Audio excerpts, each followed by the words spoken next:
Ang mabuting balita ng Panginoon ayon kay San Mateo.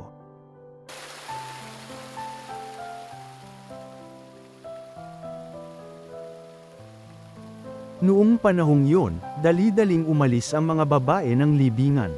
Pinagharian sila ng magkahalong takot at galak.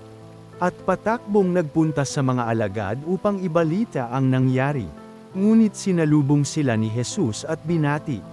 At lumapit sila, niyakap ang kanyang paa at sinamba siya. Sinabi sa kanila ni Jesus, "Huwag kayong matakot.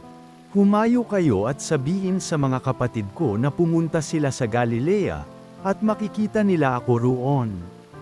Pagkaalis ng mga babae, pumunta naman sa lungsod ang ilan sa mga kawal na nagbabantay sa libingan at ibinalita sa mga punong saserdote ang lahat ng nangyari.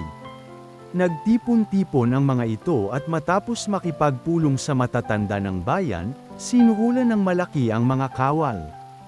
At inutusan sila na ganito ang ipinamalita, "Samantalang natutulog kami kagabi, naparito ang kanyang mga alagad at ninakaw ang kanyang bangkay."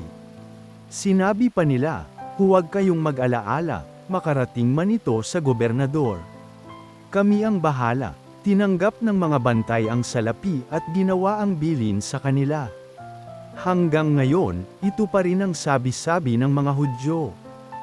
Ang mabuting balita ng Panginoon.